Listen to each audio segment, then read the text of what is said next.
வணக்கம். கோவை மாவட்டம் சூலூர் அருகே 10 வயது சிறுமி கடத்தப்பட்ட சம்பவத்தில் செந்தில் பாலாஜியின் வலதுகை நேரடியாக சம்பந்தப்பட்டுள்ளதால் 2 நபர்களை காவல்துறை அதிகாரிகள் கைது நடவடிக்கை மேற்கொண்டுள்ளனர்.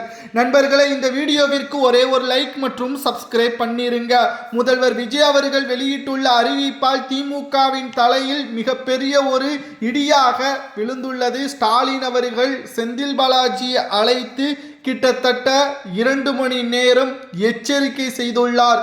கிட்டத்தட்ட கோவை மாவட்டம் சூலூர் அருகே 10 வயது சிறுமி கடத்தப்பட்டு மிகவும் துயர சம்பவம் நடைபெற்றுள்ளது. அங்கு சூழ்ந்த அவரது உறவினர்கள், அப்பகுதி மக்கள் கடந்த ஒரு நாளாக போராட்டங்களை நடத்தி வருகிறார்கள். சாலை மறியலில் ஈடுபட்டு வருகிறார்கள். இதன் பின்னணியில் இருக்கக்கூடியது யார்? கிட்டத்தட்ட கடந்த ஆட்சி 5 ஆண்டுகளில் இதேதான் நடைபெற்றது. இந்த ஆண்டிலும் இது தொடர்ந்துள்ளது என்று பலரும் கூறுகிறார்கள்.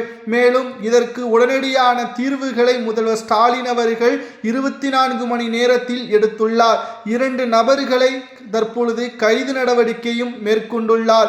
கோயம்புத்தூர் மாவட்டம் சூலூர் அருகே உள்ள பள்ளப்பாளையத்தை சேர்ந்த 5ஆம் வகுப்பு படிக்கும் 10 வயது சிறுமி மே 21 அன்று வீட்டின் அருகே விளையாடி கொண்டிருந்த பொழுது திடீரென்று காணாமல் போகியுள்ளார். தேடுதல் வேட்டைக்கு இடையே வெள்ளிக்கிழமை அன்று அருகில் உள்ள கண்ணம்பாளையம் குளத்தில் அச்சிறுமி கண்டெடுக்கப்பட்டுள்ளார். கிட்டத்தட்ட பெற்றோர்கள் அந்த சிறுமியை பார்த்து கண்ணீர் விட்டு கதறி அழுதுள்ளனர். இந்த சம்பவத்திற்கு யார் காரணம்? அவர்களை உடனடியாக கைது செய்ய வேண்டும்.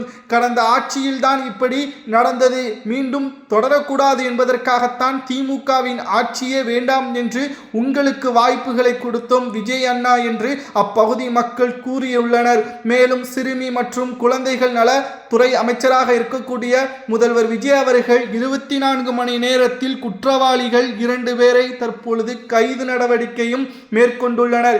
இந்த சம்பவத்திற்கு சம்பவ இடத்திலேயே நேரடியாக சட்ட ஒழுங்கு கூடுதல் காவல்துறை இயக்குனர் ஏடிஜிபி மகேஸ்வரர் தயாள் மற்றும் காவல்துறை தலைமை இயக்குனர் டிஜிபி சந்தீப் ராய் ரத்தோர் ஆகியோர் தீவிர ஆய்வு மேற்கொண்டு விசாரணையும் நடத்தி வருகின்றனர்.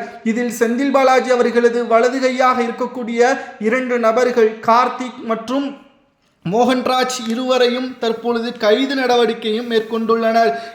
கரூரில் செந்தில் பாலாஜி எம்எல்ஏவாகவும் அமைச்சராகவும் செயல்பட்டார். தற்பொழுது மீண்டும் கரூர் தொகுதியில் போட்டியிட்டால் தோல்வி அடைந்து விடுவோம் என்ற அச்சத்தின் காரணமாக கோவை தெற்கில் போட்டியிட்டார்.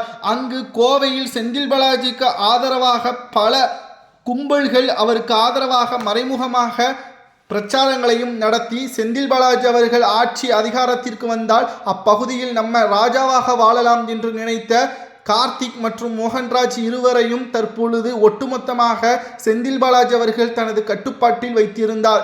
ஆனால் அதுதான் இப்பொழுது செந்தில் பாலாஜி அவர்களது தலையில் விழுந்த மிகப்பெரிய ஒரு இடியாக மாறிவிட்டது.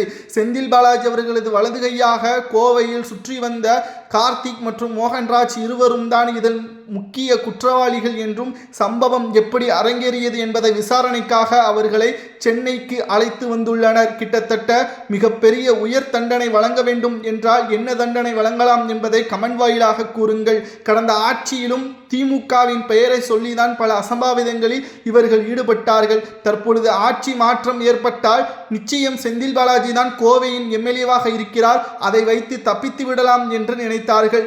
ஆனால் கோவையில் செந்தில் பாலாஜி என்னதான் எம்எல்ஏவாக இருந்தாலும் முதல்வர் விஜய் அவர்களது அறிவிப்பால் 24 மணி நேரத்திற்குள்ளாகவே குற்றவாளிகளை தற்பொழுது தட்டி தூக்கியுள்ளனர். இதனால் செந்தில் பாலாஜியை அழைத்து நமது கட்சி ஏற்கனவே பல பிரச்சனைகளில் இருக்கிறது, உனது ஆதரவாளர்களை எச்சரிக்கை செய்யாமல் இப்படி ஒட்டுமொத்த குழப்பத்தையும் செய்து மக்களிடம் திமுக ஆட்சி இழந்த பிறகும் கூட மக்கள் திமுகவை கடுமையாக விமர்சனம் செய்கிறார்கள், இதற்கு நீ மட்டும்தான் காரணம் என்று சுமார் 2 மணி நேரம் செந்தில் பாலாஜி அவர்களை கடுமையாக திட்டியுள்ளார் ஸ்டாலின் அவர்கள். ஆனாலும் தற்பொழுது இந்த சம்பவத்தில் அரங்கேறிய இன்னும் பல நபர்கள் இருக்கிறார்கள் என்றும் வாக்குமூலங்களையும் கொடுத்துள்ளனர். இதனால் செந்தில் பாலாஜியின் பெயர் இடம்பெறுமா என்றும் பொறுத்திருந்துதான் நாம் பார்க்க வேண்டும். குழந்தைகளுக்கு பாதுகாப்பு நிச்சயமாக தமிழ்நாட்டில் 100% இருக்கிறது. அதிலும் ஏதேனும் பிரச்சனைகள் செய்தால் உடனடியாக அது யார் என்ன என்பதை 24 மணி நேரத்தில் கண்டெடுத்து அவர்களுக்கான உரிய தண்டனைகளையும் நாங்கள் பெற்றுக் கொடுப்போம் என்று முதல்வர் விஜய் அவர்கள் ஏற்கனவே வாக்குறுதி கொடுத்திருந்தார். நிச்சயம் இந்த முறை அது நிறைவேற்றப்பட்டுள்ளது. எந்த அரசியல் பின்புலனாக இருந்தாலும், ஏன் அது தாவேகாவின் ஆதரவாளராகவே இருந்தாலும் அதற்கான நடவடிக்கை உண்டு என்பதை காட்டும் விதமாகத்தான் திமுக கோவை தெற்கு எம்எல்ஏ தற்பொழுது ஒட்டுமொத்த தனது வலதுகையாக இருக்கக்கூடிய கார்த்திக் மற்றும் மோகன்ராஜ் இருவரையும் கைது நடவடிக்கை மேற்கொண்டு விசாரணையும் நடத்தி வருகிறார்கள். இதன் பின்னணியில் பல செந்தில் பாலாஜியின் கும்பல்கள் இப்படித்தான் செந்தில் பாலாஜி அவர்கள் அமைச்சராக இருந்த பொழுது டாஸ்மாக் முறைகேடு வழக்கில் பல ஆயிரம் கோடி ஊழல்களை சம்பாதித்ததும் இப்படித்தான். டெண்டர்கள் விடும்போது கூலிப்படைகளை ஏவி செந்தில் பாலாஜி தனது கட்டுப்பாட்டில் வைத்திருந்தார். பாட்டீலுக்கு 10 ரூபாய் கொடுக்காத அந்த டாஸ்மாக் உரிமையாளர்கள் அந்த கடைகளில் பிரச்சனைகளில் ஈடுபட்டு பல கோடிகள் இதன் மூலம் செந்தில் பாலாஜி தனிப்பட்ட முறையில் சம்பாதித்தார். கரூரில் பிரம்மாண்டமான பங்களாவும் கட்டினார். ஆனால் அது தற்பொழுது அமலாக்கத்துறையின் கட்டுப்பாட்டில் இருக்கிறது. மேலும் ஆளும் கட்சியாக வர முடியாத நிலையில் திமுகவிற்கு ஏற்பட்டுள்ள நிலையில் கோவையில் ஏற்பட்டுள்ள இந்த சம்பவம் தற்பொழுது திமுக பின்புலம் இருப்பதாக அனைத்து ஆதாரங்களையும் சேகரித்து விசாரணைக்காக தற்பொழுது ஒட்டுமொத்தமாக 2 நபர்கள் கைது நடவடிக்கை அரசியல் வட்டாரத்தில் பெரும் பரபரப்பை ஏற்படுத்தியுள்ளது. திமுகவின் ஆட்சியில்தான் இப்படி என்று பார்த்தால், திமுக எதிர்க்கட்சியாக இருந்த போதிலும் கூட அவர்கள் ஸ்டாலினை நம்புகிறார்கள், செந்தில் பாலாஜியை நம்புகிறார்கள். ஆனால் நிச்சயம் அது அவர்களுக்கு கை கொடுக்காது. கார்த்திக் மற்றும் மோகன்ராஜ் இருவரையும் கைது நடவடிக்கை மேற்கொள்ளப்பட்டிருக்கக்கூடிய நிலையில் அவர்களுக்கு என்ன தண்டனை வழங்கலாம் என்பதை மக்களாகிய நீங்கள் தான் கமெண்ட் வாயிலாக கூற வேண்டும். பெற்றோர்கள் கண்ணீர் சிந்தி தற்பொழுது அப்பகுதியில் பெரும் பரபரப்பையும் ஏற்படுத்தியுள்ளது. முதல்வர் விஜய் அவர்கள் இன்று ஒரு அறிக்கை ஒன்றை வெளியிட்டுள்ளார். குற்றவாளிகளுக்கு நிச்சயம் உயர் தண்டனைகளை நாங்கள் பெற்றுக் கொடுப்போம். இதன் பின்னணியில் எந்த அரசியல் கட்சியின் முக்கிய நிர்வாகியோ அல்லது தலைவர்களோ ஏன் எம்எல்ஏக்களோ இருந்தாலும் அவர்களுக்கும் இதில் தொடர்பு இருந்தால் நிச்சயம் அவர்களையும் நாங்கள் பாரபட்சம் பார்க்காமல் கைது நடவடிக்கை மேற்கொண்டு அதற்கான தண்டனைகளை பெற்றுத்தருவோம் என்றும் கூறியுள்ளனர்.